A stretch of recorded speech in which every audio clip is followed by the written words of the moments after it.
Have you heard that old adage, measure twice, cut once, unless you forgot what the measurement was? Well, that's a waste of time. The principles I like to work under are to barely measure once, cut 7 times, realize I've gone too far, break the workpiece over my workbench in rage-filled anger, drive to the lumber store to get more wood, come home, and then measure twice and cut once. But that's because I'm what's known as a professional. If you want to be a professional like me, then I'm going to talk about the most ubiquitous tool in all of woodworking, the measuring tape. We're going to talk about its markings, and then we'll dive into some of its basic functions, and then some less well-known tricks.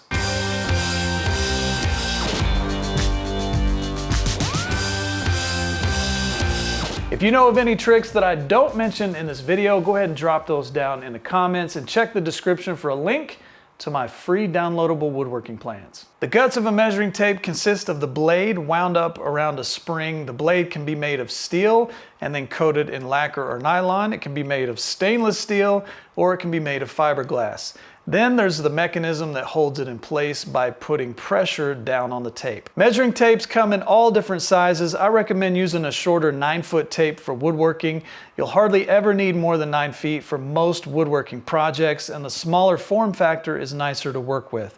The only drawback to the smaller tape is that the blade is so narrow that the hook will make it hard to read the marks on the first ½ inch. And then for larger carpentry jobs, I use a 16-foot tape. I have tapes that have a metal clip for hooking on your tool belt or apron, and it's flat steel on the other side so that I can hang it on a magnet.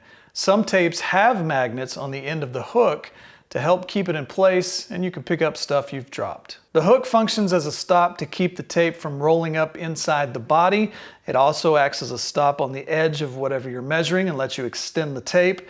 And it can also do a couple of other things that we'll talk about a little later. You'll notice that the hook on your tape moves back and forth. It's set up to move the thickness of the hook itself. This is for inside and outside measurements. If I need to measure between two things, or if I can't hook onto the edge because of a board or something like that, the hook collapses in the thickness of itself so that the measurement will be accurate. For an outside measurement, the hook extends and the tape is set up to account for that distance. Pretty much everybody knows that the numbers indicate the length in whatever unit of measurement the tape is in.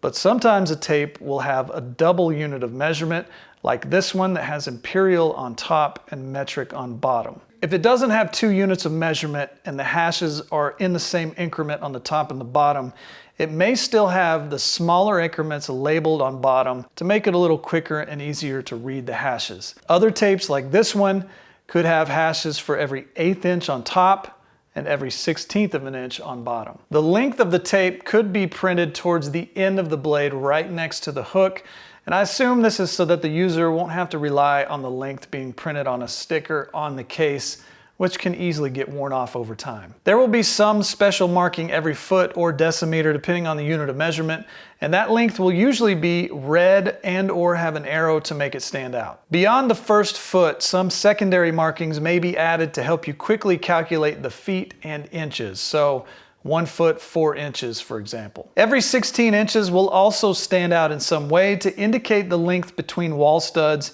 if the wall is built to the 8-foot standard. The length of the body or case is usually printed on the back. This is used for inside measurements, and we'll talk about that a little later. At every 19 3/16 of an inch, there's a little black diamond. These are for measuring 5 equal parts in an 8-foot sheet of plywood for engineered I-beam joists used to frame a floor. This is an esoteric feature, and you'll likely never need it. Less commonly, your tape may have markings on the back side of the tape. Sometimes they'll have a white background like this tape. I'm not exactly sure of every use the manufacturer intends for this feature, but I know that electricians use it to easily mark measurements on conduit. There's a little tab stop on the front, and then the concave nature of the tape and the vertical layout of the numbers make it perfect for this. Speaking of the concave nature of the blade, it's shaped like this to allow it to stay straight as you extend it. The amount of distance that it'll do this without breaking and falling is called the standout. All right, we'll start with this 9-foot tape. It's not going to have a lot of standout. 3 feet. So about 3 feet. Now we'll try this digital tape measure, which is not great for its ruggedness, but it's great for the digital aspect. and it is a 16-foot tape. There's 4 feet right there. I feel it starting to crack. 59 inches and 5 feet. All right, next is this DeWalt Atomic. This is a very strong tape, so I wouldn't be surprised if it had long standout. This is a 16-foot tape, 9 feet, 118 inches, 9 foot 10. Let's see if it'll make 10 feet. And 10 feet. Now we'll try this Cobalt 25-foot tape. This is a much more rugged framing type tape, and that broke at 9 feet. So let's see, let's go back and see how far the standout is exactly. So that's 8 foot 9. So about 104 inches, 8 foot 8. The hook of your tape may have a slot in it, and while this is weight reduction to make it high speed, low drag, it's really to hook on a nail or a screw. You won't use this in woodworking too much, but if you ever need to measure from something that isn't going to be a finished surface, like say wall studs, you can pound in a nail or drive a screw and measure for the next one. Some hooks are serrated, but you can do this trick even if it's not. The measuring tape can act as a scribe tool in a pinch. So let's say you need to measure 12 inches out from a spot. So hold the tape at 12 inches and then use the hook to make a mark.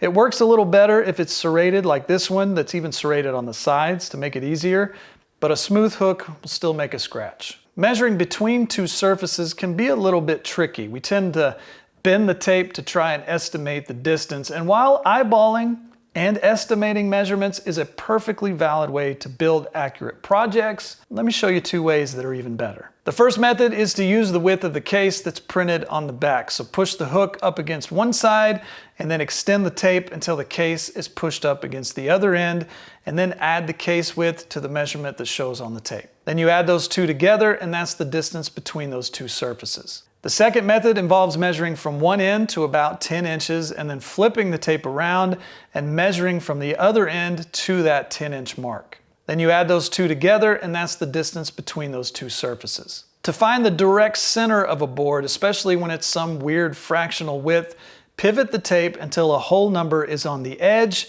then mark the halfway point of that measurement, and that will be your center. You can also use this to mark equal intervals along the board. The next one is an easy way to subtract a measurement from another measurement. So let's say I wanted to subtract 5 3/8 of an inch from 32 1/16 of an inch. I'll fold the tape back and put the hook on 32 1/16. Now I need to make sure the hook is collapsed and all the hashes line up, and then I'll look at 5 3/8 and it's lined up with 26 5/8. So 32 1/16 minus 5 3/8 is 26 5/8. To check a 4-cornered project for square, you can measure from opposite corners, and those measurements should be exactly the same if all 4 corners are 90 degrees. A less known trick is to check a corner for square when you only have 1 or 2 corners, so you can't do the measurement from opposite corners. All you have to do is use a consistent ratio. I use 3, 4, and 5. All this means is that I measure 3 inches up one side from the corner, make a mark, and then 4 inches up the other side from the corner and make a mark, and then measure between those two marks, and it should be exactly 5 inches if that corner is square at 90 degrees. Here's a simple way to test that your tape measure is accurate. Measure from the edge of a workpiece and make a mark at, say, 1 inch. Then slide the tape over until the 1 inch mark on the tape is lined up with the edge of the workpiece. If your mark doesn't line up with the 2 inch line on the tape, then it's not accurate. Along those same lines, you can check inside and outside measurements by sliding a board up to the edge and pushing the tape up to it. The 1 inch line on the tape should line up with your mark. If your tape is inaccurate from these tests, then it's usually due to a bent hook, and that's pretty easy to straighten out. It also could be the movement in the hook, which is harder to fix correctly because it's either moving too much or too little, and it's riveted onto the tape. These next 2 tricks allow you to draw a straight measured line and then a circle. Hold the tape on the edge to some measurement. In this case, I want to measure 10 inches from the edge along this workpiece. Hold it in place and then place your pencil at the end of the hook and slide it down the edge as you make a mark. You can also flip the tape around and do this the opposite way. To draw a circle, drive a screw or nail in the middle of exactly where the circle should be, and then hook the slot onto the head of the screw. Hold your pencil at the measurement of the radius. So if I want a circle that's 10 inches across, I'll hold the pencil at 5 inches, and then we just swing the tape around as we draw the circle. Let me know down in the comments if you knew all of these tips and tricks, and be honest, you didn't know all of them. Watch one of these videos next, and I'll see you over there.